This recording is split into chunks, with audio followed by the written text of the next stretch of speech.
What's going on, Rick, man? As we all know, sad situation happened yesterday with Kobe Bryant. Passed away along with his daughter, GiGi, Gianna, at the age of 13. Kobe was 41. Helicopter crash. 9 people were on the helicopter, including college baseball coach John Altobelli, his wife, and 13-year-old daughter.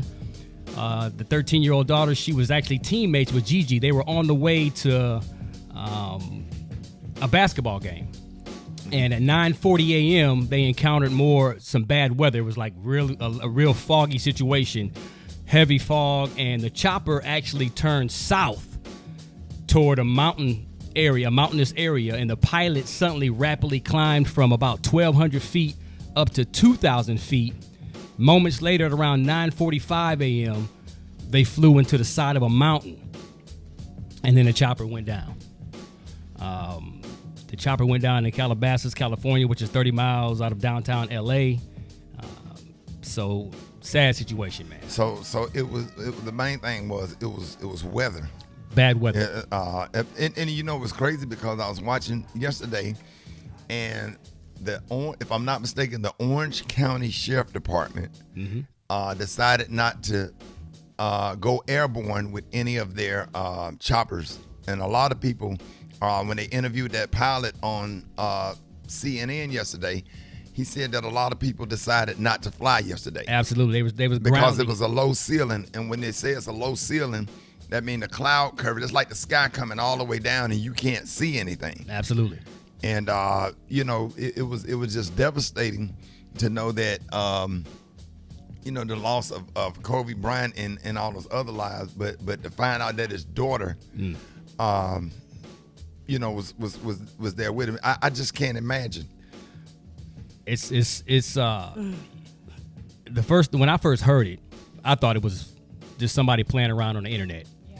And then when they confirmed it, I was like, wow. I just got numb.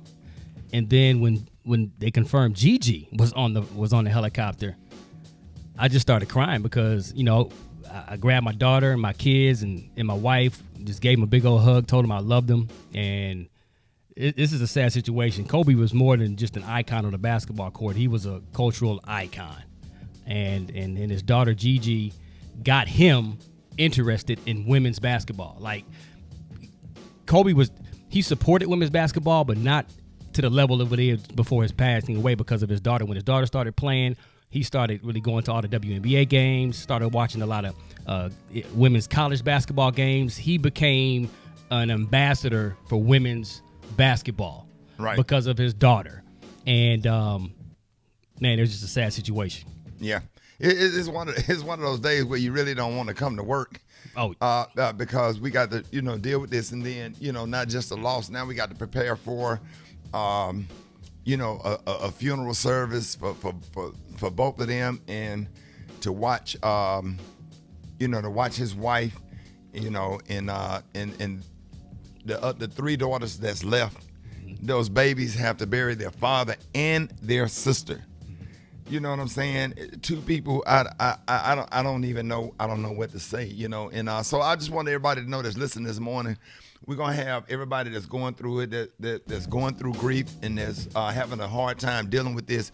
We're going to have some pastors on this morning. We're going to have a licensed professional counselor, Gianna Spring, is going to come on, and I'm really looking forward to having that conversation, because a lot of times, man, it just triggers some of the deaths that other people have had. A lot of people have lost family, friends, and loved ones to tragic car accidents, and it's just those are some of those things that just trigger. And and for me, Kobe Bryant was like the enemy. You know what I'm saying? Mm-hmm. Because when they was up against the Sixers, I was AI. Yes, I was Allen Iverson. Go get Kobe and Shaq. Yeah. So Kobe was always like the enemy, the guy that you loved, that you knew he was bad, but somebody please stop him. And I really became a Kobe fan maybe about 5 years before he was retiring. I started really getting into Kobe and just like watching him play because I'm kind of like an individual. But I really hate this. This is sad. We're gonna We're gonna try to put on a show that's very respectful. Right. We have lost an icon. I know how I felt the day we had to come to work when Michael Jackson died and when Whitney Houston died, and Prince. But it's something that's just so sad about this, man, because kids was killed and there's other parents and other children on that chopper. It's a tough day today. Oh my goodness, It's a man! tough day. And I just want to share and challenge everybody that is going through their daily life to adapt that Mamba mentality. And that Mamba mentality is something serious. Like, if you learn how to take something positive and take it to the next level, be the best versions of yourself, no matter what you do, whether it's in sports, whether it's in your relationship, whether it's in your career, adopt that Mamba mentality. That's why he created the Mamba Academy. Right. It was more than just sports. It was a mindset. It was a way of life. And if you talk to anybody that spent any time with Kobe Bryant, whether they played with him, played against him, off the court. And I remember when you came to work the next day, you were so excited because you had an opportunity to interview him. I interviewed Kobe Bryant, and just like everybody else has been saying, it's something about his energy. Like, when you're in his presence, you must be at your best. And if you're not at your best, then not saying that you're a failure or anything, but that's just the aura that he puts around himself. And that interview to this day has been like one of the, if not the highest point of my life when it comes to media. Right. Phenomenal. All right, so we're gonna be we got Brett coming up next, and we're gonna have some counselors on. We're gonna have some we're gonna play some spirituals, some uplifting. We're just gonna try to do an appropriate show today. It's hard to do some of the stuff that we usually do, to make people laugh or whatever, but we want to put a smile on your face and give you some kind of hope and inspiration, let you know that God is still on the throne, still in the blessing business. We don't understand everything, but we're going to get through this day and get through this week.